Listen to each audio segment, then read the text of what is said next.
The Oreshnik missile struck the Lviv region this time, but a number of experts are immediately raising questions. Was it really an Oreshnik? And what threat does it pose at all?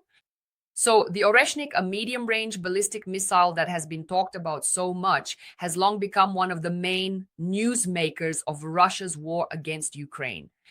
In the Russian media space, it has turned into a universal symbol of retribution, an instrument of pressure, and a reminder that Moscow supposedly has a weapon that no one can resist. Through such statements, Russian propaganda fuels its own militaristic sentiments, creating a sense of total superiority in its audience.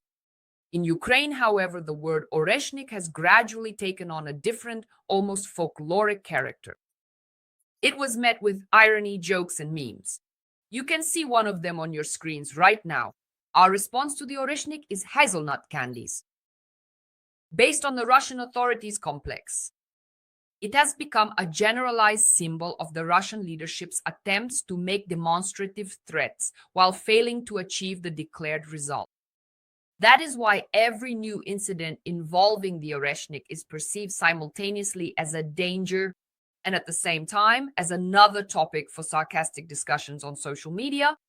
Over the last year and a half since the first strike on Dnipro, a huge amount of forecasts and news has emerged surrounding this missile. Russia regularly threatened to use these missiles, while Ukraine ridiculed the threats and called on Western partners to respond more harshly to the Kremlin's provocations.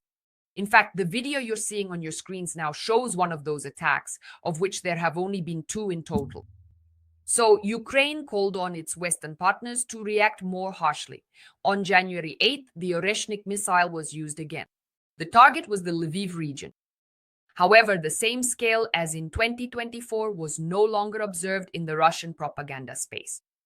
On the contrary, many doubts, questions, and attempts to explain why such an expensive weapon again failed to bring the effect that Moscow was probably counting on. Moreover, in our interviews, I asked experts about the cost of launching an Oreshnik, and Konstantin Krivolap, an aviation expert, explained that it could be more than $50 million and possibly even up to 100. The launch of such a missile. So why did Russia spend so much money just to scare the West and Ukraine with the Oreshnik? And why did it fail to achieve its goal? Hello everyone, my name is Anastasiia Husarieva. Now we are going to figure all of this out together. I'll ask you to be active, that is to like this video, write a comment. You can write your impressions or share with us in the comments under this video your favorite meme about the Oreshnik. And I will start telling you what really happened. So let's get started. So first, these are the shots you see in front of you. These are the shots of the Oreshnik.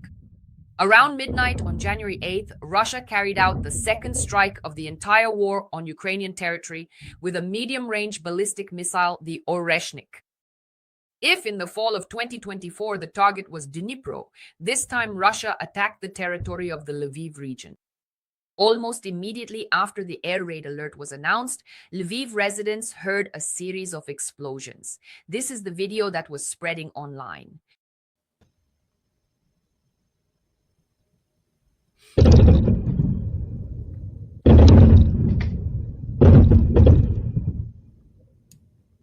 On social media, people immediately started counting the number of these explosions and whether it correlates with the threat posed by the Oreshnik. And so everyone was trying to figure out what had actually happened. So a video with successive flashes in the sky, which you just saw, appeared on social media. It was reminiscent of similar footage shot in Dnipro on November 21st, 2024. At that time, experts explained that the missile has a multiple warhead with 6 elements. Each of them enters the atmosphere and falls on the target along a separate ballistic trajectory. The mayor of Lviv, Andriy Sadovyi, then reported a strike on a critical infrastructure facility and a fire at the site of the attack. The Air Force confirmed that the strike was carried out by a medium-range ballistic missile launched from the Kapustin Yar training ground. The president of Ukraine, Volodymyr Zelensky, officially confirmed that it was indeed an Oreshnik. The Security Service of Ukraine published photos of the missile fragments, which you can see in front of you now. According to the Air Command West, the missile was traveling at a speed of about 13,000 kilometers per hour along a ballistic trajectory. Although the Oreshnik is capable of carrying nuclear warheads, the strike on Lviv was carried out without a nuclear payload. The Lviv Regional Military Administration confirmed that the radiation level is normal. The Ministry of Defense of the Russian Federation presented this strike as a response to a fabricated attack on Putin's residence. Ukraine and American intelligence had previously refuted such statements, calling them untrue.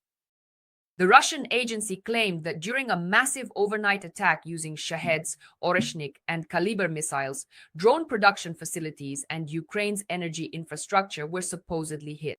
Meanwhile, the Russian Ministry of Defense remained silent about the fact that the Shaheds damaged numerous residential buildings in Kyiv, leading to power, heat, and water outages, and most tragically, to human casualties. Every use of this weapon is accompanied by a high-profile information campaign. But if we look at the figures objectively, without the propaganda claims, the scale of destruction turns out to be much lower than what Russian sources portray. Expert Alexander Kovalenko provides a comparison. The Su-34 frontline bomber is capable of carrying 22 FRB-250 aerial bombs with a total yield of over 2 tons of TNT. This makes a Su-34 sortie 3 times more powerful than an Oreshnik strike, which is estimated to cost approximately $100 million. Here's another indicator. For the cost of one Oreshnik, Russia could have launched more than 50 ballistic missiles. Something like these 9 M723 with a combined destructive power that exceeds Oreshnik by 35 times. Kovalenko also emphasizes that in almost a year and a half, this is only the second time the missile has been used, even though the Kremlin regularly invents pretexts, so-called pretexts, for revenge. In his opinion, the production rate of the Oreshnik is comparable to the production rate of the Sarmat intercontinental missile, just 1 to 2 units per year.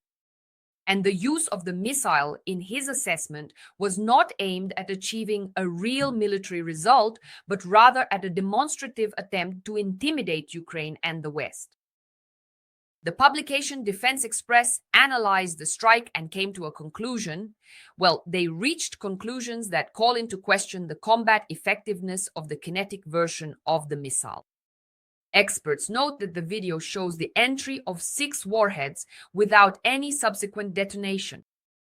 This indicates that they were likely mock-ups, just as in the case of the strike on Dnipro.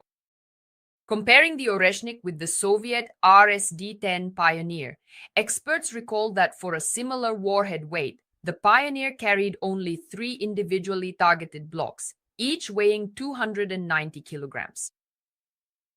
Today, the Russian missile has 6 blocks as well as decoys and means to overcome air defenses.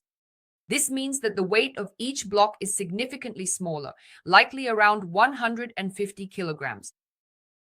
Moreover, the accuracy of the block's impact has a large margin of error.